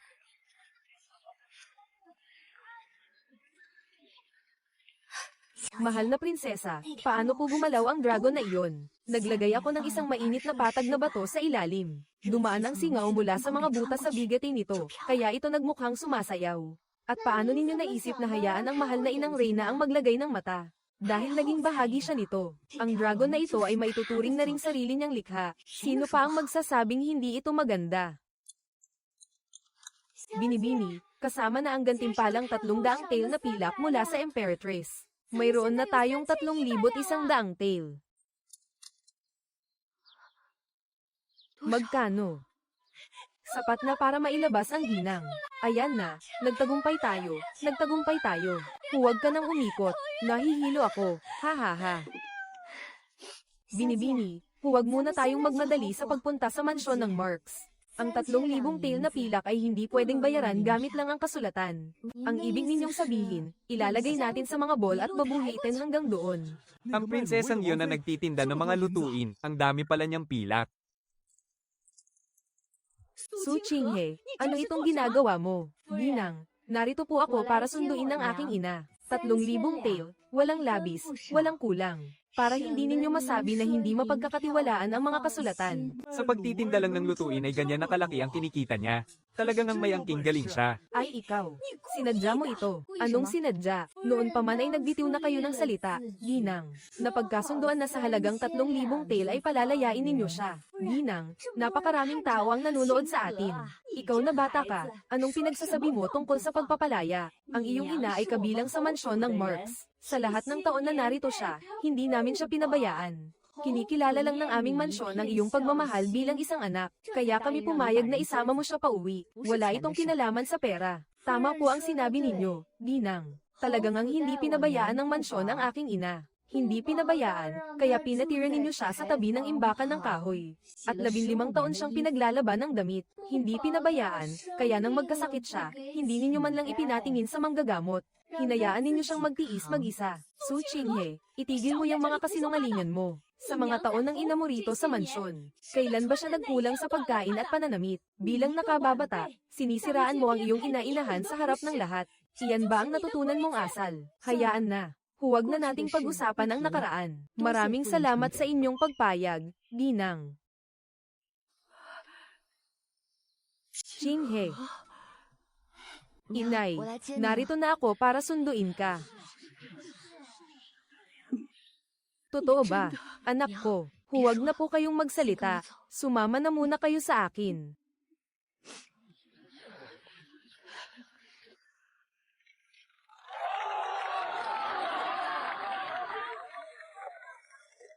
Binibini, totoo po bang ibinigay ninyo sa kanila ang mga bowl ng pilak? HMM, 3,000 pilak. Masyado pang ang mura yun para sa kanila. Ang pilak, kaya pa nating kitain ulit. Pero ang inay, iisa lang. Su Qinghe.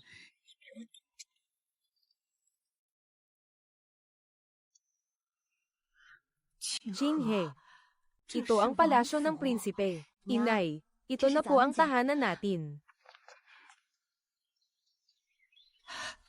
Nagbibigay-pugay po kami, mahal na hari. Hindi na kailangan ng formalidad. Inay, napagod po siguro kayo sa biyahe. Mahal na hari, isa lang po akong hamak na lingkod. Hindi po ako karapat-dapat. Kayo po ang ina ni Qinghe. Kung gayon, kayo na rin po ang aking ina. Naihanda na ba ang silid sa East Wing? Opo, mahal na hari, naihanda na po. At ayon sa utos ninyo, naglagay na rin po kami ng mga paso ng rosa sa bintana. Wala naman akong sinabing bulaklak. Ang mahal na hari po ang nag-utos. Sabi po niya, magugustuhan daw ng ginang ang mga rosas. Ang mahal na hari pa po mismo ang pumili niyan mula sa hardin. Gusto mo na namang tumakbo ng paikat-ikot, no?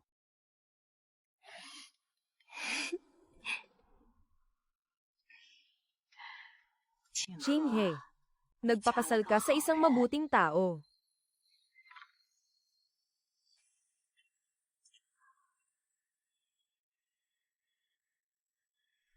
Mahal, gising ka pa.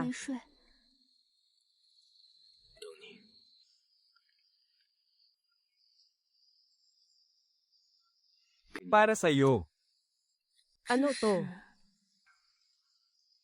Isang pampahid sa kamay na dinala ko nung umalis ako sa kabisera. Paano ninyo po nalaman?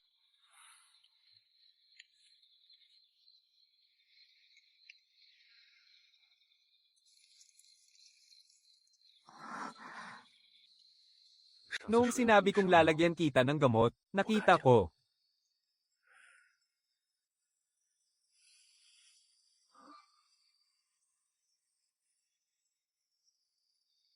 Masakit pa ba? Matagal nang hindi masakit. Jinghe. Ngayong kasama na natin ang iyong ina. Panahon na para bigyan kita ng tunay na kasal. Noon, habang wala ako, sinamantala ni Siya Ren. Ang bigyan ka ng lumang damit pang kasal. At pinatira ka pa sa isang malayong silid. Mahal na hari, bale wala po sa akin ang mga yun. Ang lumang damit ay damit pang kasal pa rin, at mas gugustuhin ko pa ang malayong silid kaysa sa mansyon ng How. Pero para sa akin, mahalaga yon. Gusto kong malaman ng buong kabisera na hindi ka lang isang pamalit na nobya, kundi ang aking reyna na pinakasalan sa harap ng lahat. Siya ang babaeng gusto kong pakasalan. Kapag kumalat ang sinabi ninyong iyan, tiyak na maraming dalaga sa kabisera ang iiyak. Ang kinatatakutang general. Marunong din pala siyang magsalita ng ganyan. Ginoo.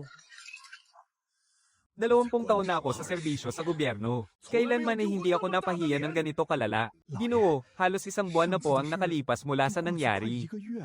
Inakusahan ko ang kanyang asawa na nakikipag-agawan ng kita sa mga karaniwang tao. Isa itong kahihiyan sa dangal ng maharlikang pamilya. Makatwira naman ang lahat ng sinabi ko, hindi ba? Pero anong nangyari? Ako pa ang binary niya para imbestigahan. Hindi ko ito palalampasin. Ang ibig niyo pong sabihin ay, may taggutom sa hilaga. Bumili ng bigas ang prinsipe para sa mga nasalanta. Mabuting bagay yon, di ba? Oo. Pero ang mabuting gawa ay pwedeng maging masama.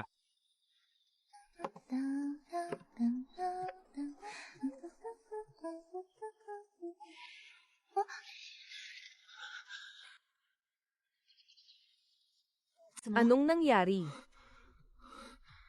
Mahal na prinsesa. Ipinagbawal ng lumabas ng palasyo ang prinsipe. Pinaligiran ng mga gwarda ng kaharian ang kanyang palasyo. Hindi siya pinapayagang lumabas kahit isang hakbang. Sinawin mo nga, galing sa sariling bulsa ng prinsipe ang ipinambili ng bigas para sa mga nasalanta. Iniligtas niya ang libo-libong tao. Hindi pa nga siya nakakabalik sa kanyang tahanan. Ay kinuha na siya ng mga gwardya. May nag-akusa sa kanya na pinalitan niya ng mababang kalidad ang bigas na pantulong. At ibinulsa raw ang pera. Nakita ng emperador ang ebidensya. Kaya sukdulan ng kanyang galit. Anong ebidensya? Natagpuan daw sa mga sakong bigas na ipapamahagi, mga luma at inaamag na bigas, na may halong buhangin. Binibini, anong gagawin natin? Nasaan ang mga bigas na iyon ngayon? Naipamahagi na ang isang bahagi. Ang iba ay nakakulong sa kamalig sa labas ng syudad. Dalhin mo ako para tingnan ang ebidensya. Seliado roon, hindi tayo makakapasok. Pumunta tayo sa kamalig sa labas ng syudad. Pero magdidilim na. Mas madaling kumilos kapag madilim. Kayong dalawa, bantayan niyo ang lugar na ito.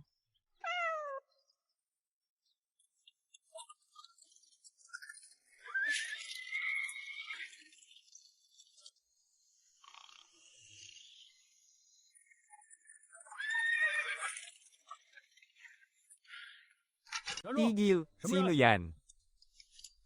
Ang mahal na consort ng prinsipe. Gabing-gabi na. Ang mga bigas na binili ng prinsipe gamit ang sarili niyang pera ay kinumpis pa rito. Ang mga bigas na ito ay usapin ng pamahalaan. Usapin ng pamahalaan, may hatol na ba ang kamahalan? Wala pa. Kung wala pa namang hatol, Maituturing pa rin amin yan, hindi ba? Pero kailangan nyo pong bilisan. Alam na po ito ng mga nasa itaas. Mahihirapan po kami. Hindi ako magtatagal.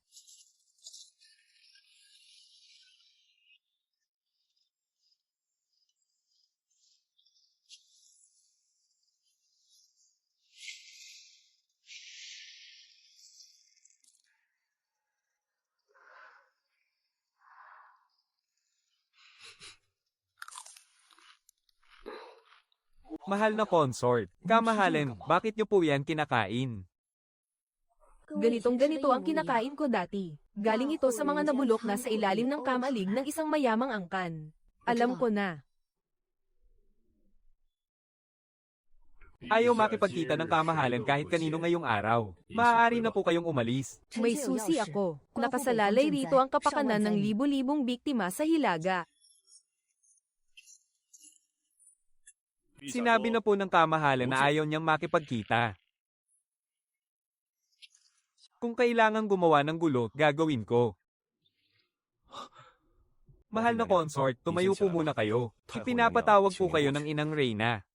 Tumayo ka na. Ikaw na bata ka. Kanina ka pa palang nakaluhod sa tarangkahan ng palasyo. Mayroon po akong kagyat na sadya. Nagmamakaawa po akong makaharap ang kamahalan. Hay, tungkol na naman sa bigas para sa mga nasalanta. Ganoon na nga po, inang Reyna. Walang kasalanan ng prinsipe. Ganito na lang, bukas sa pagpupulong ng korte. Hahayaan ko ang emperador na pakinggan ka sa harap ng korte. Salamat, inang Reyna. Huwag ka munang magmadaling magpasalamat kapag wala kang naibigay na magandang katwiran. Maging ako ay hindi ka matutulungan.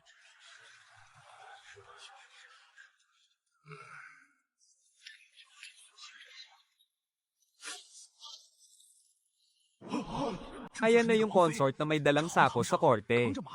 Mayroon ka lamang panahon hanggang sa maubos ang kalahati ng insensong ito. Magsalita ka. Salamat po, kamahalan.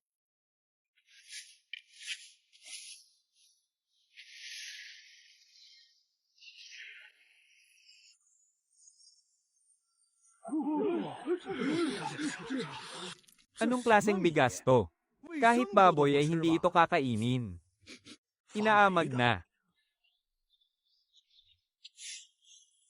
Kamahalan, ako po ay nagmula sa isang hamak na pamilya. Mula pagkabata, hindi po para sa akin ang magagandang butil ng bigas. Ito po ang uri ng luma at inaamag na bigas na kinain ko. May halo itong buhangin. Kung ang isang matinong negosyante ay gustong mandaya, hahahalo niya ng lumang bigas ang bagong bigas para ibenta. Sa itsura, hindi mo agad mapapansin. Pero ang bigas na ito, inaamag at may buhangin, halatang halata na hindi makakain. Walang sino mang bibili nito. May isang lugar lang na nag-iimbak ng ganitong klaseng bigas. Sa pinakailalim ng imbakan ng isang mayamang pamilya. Ginagamit lang ito para aipakin sa mga alila at sa mga itinakwil na miyembro ng pamilya. Kahit nagustuhin pa ng prinsipe na mandaya sa kalidad, hindi siya gagamit ng bigas na ganito para mabuking siya agad, di ba? Kung gayon, hindi po ba't hinala ang paratang laban sa kanya? Ang ganitong bigas ay matagal nang nakatambak kaya't inaamag. Karaniwan, walang sino mang gumagalaw nito. Sinong pamilya ang kumuha kamakailan ng ganitong bigas mula sa kanilang imbakan? Siguradong natatandaan yan ng tagapamahala ng imbakan. Kamahalan, hindi po ako maalam sa mga usapin sa korte. Pero iniligtas ng prinsipe ang libo-libong biktima ng sakuna. Kung ang mga taong gumagawa ng mabuti ay palaging pagbibintangan, sino pa po ang maglalakas loob na tumulong sa kahariang ito? Paano po mapapanatag ang kalooban ng mga tao? Iyon lang po ang masasabi ko. Punong ministro ng hustisya. Masusunod po. Iimbestigahan ko ito. Bigyan mo ako ng resulta sa loob ng 3 araw.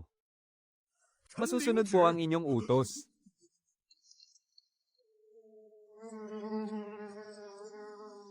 Kamahalan, maawa po kayo sa akin. Hindi po ako ang may gawa nito.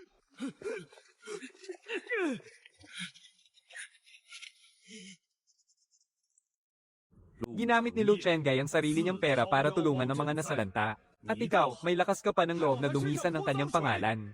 Kamahalan, maawa po kayo. Ako, sandali lang po akong naguluhan. Akala mo ba hindi ko alam kung gaano katagal mong pinlano ito? Iparating ng aking utos. Alisin siya sa pwesto at kumpiskahin ng lahat ng kanyang mga ari-arian. Ang pagbabawal kay Lu Chengay na lumabas ay inalis na at ibalik siya sa dati niyang katungkulan. Matalino ang inyong pasya, kamahalan.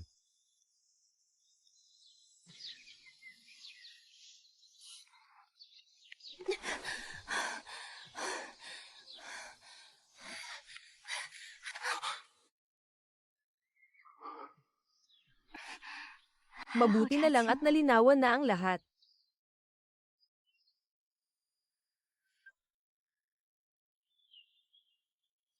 Pinag-alala pa kita. Pumunta lang naman ako sa korte, at sinabi ang lahat ng nasa isip ko sa lahat ng opisyal. Hindi mahalaga kung bawal akong lumabas. Ang pinakamahalaga ay ang mapabagsak si Lord Joe. Matagal na ring naghihintay ng pagkakataon ng emperador. Model, tagumpay mo ito.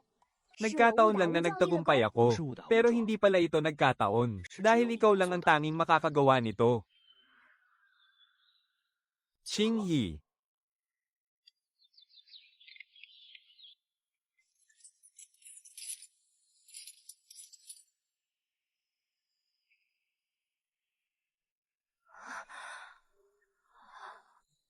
Ano ito? May isang malaking kainan sa timog ng syudad. 3 palapag at may hardin sa likod. Nakausap ko na ang namamahala sa kabisera. Nakuha ko na. Lahat ng kikitain nito ay sayo. Kung malugi man, sagot ko. Mahal na prinsipe, ginagawa niyo bang alay sa kasal ang kainang ito? Pero hindi lang yan. Para makuha ng prinsipe ang kainan. 3 beses siyang nakipag-inuman kay Ginoong Qing Chao. Kahit na hindi naman talaga siya umiinom kahit isang patak, talagang seryoso ang mahal na prinsipe sa ating binibini. Kayong dalawa, tapos na ba kayong manood? Napadaan lang kami. 1 oras na kayong nakatambay sa ilalim ng punong iyan. Kung gayon, pumapayag ka ba o hindi?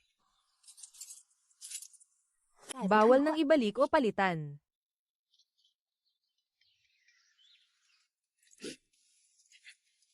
Binibini, napakaganda ninyo ngayong araw. Kaninang umaga ka pa iyak ng iyak. Makakakita ka pa ba ng maayos mamaya? Qingyi, wala namang ibang maipagmamalaki ang nanay sa buong buhay ko, kundi ang magluto lang. Pero mas mahusay ka pang magluto kaysa sa akin. Kung hindi niyo po itinuro sa akin ang galing ninyo sa pagluluto, hindi ko rin maluluto itong adobo na sikat sa buong kabisera. Ha ha ha, nambola ka pa. Ha. Ha ha. Masyadong masikip ang kwelyo ko. Nasasakal ako, di ako makapagsalita. Bakit? Parang hindi ka naman nauubusan ng sasabihin araw-araw. Hali kayo, heto ang Wada wine na itinago ko ng 5 taon. Di ba sabi mo 3 taon lang yan? Sa wakas, may pagkakataon na rin akong ibigay ito. Naway ang pagsasama ng mahal na prinsipe at prinsesa ay maging tulad ng sarsa ng adobo. Habang tumatagal ay lalong sumasarap, at ang inyong pagmamahalan ay parang pata. Nanunuot ang sarap hanggang sa puso. Ha ha ha. Bumalik kayo at sabihin ninyo sa inyong pinuno. Pagkatapos ng kasal, magpapadala ako ng libreng luto sa inyong akademya sa loob ng 3 araw. Ha?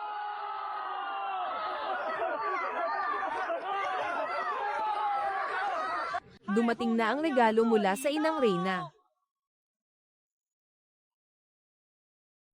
Binabati ng inang Reyna ang prinsesa sa kanyang kasal. Ipinagkakaloob niya ang isang pares na jade ruyi. Naway matupad ang lahat ng hiling ng bagong kasal at maging mapalad sila.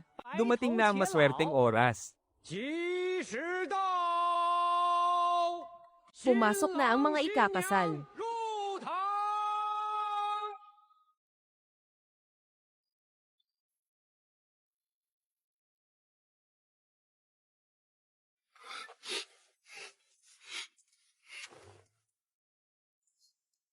Hindi naman ako umiiyak.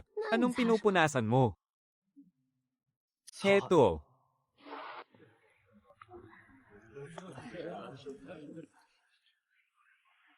Unang yuko, sa langit at lupa. Ikalawang yuko, sa mga magulang. Magyukuan ang mag-asawa. Ha ha. Ha.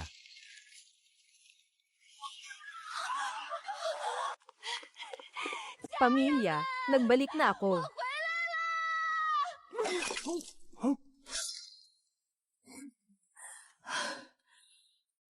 Hindi pa naman ako huli, di ba? Ginoo. Dumating ka.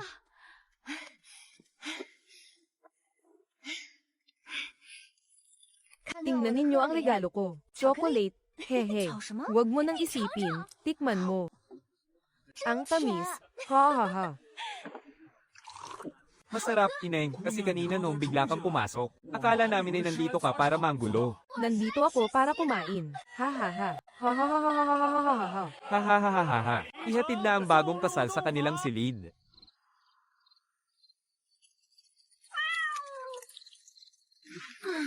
Hay, pagod na pagod ako. Magpahinga ka muna. Mahal na prinsipe, gabing pangkasal natin ngayon.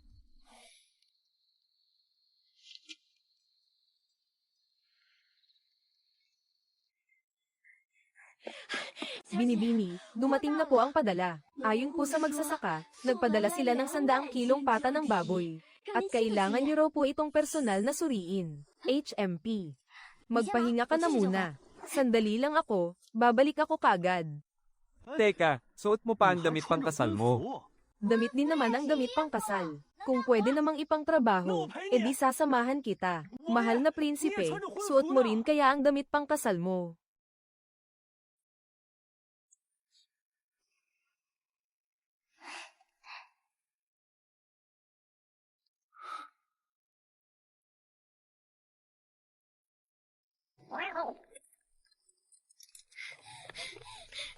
Jiao Kai. Ha. Ha. Ha. Ha. Ha ha ha ha ha ha ha.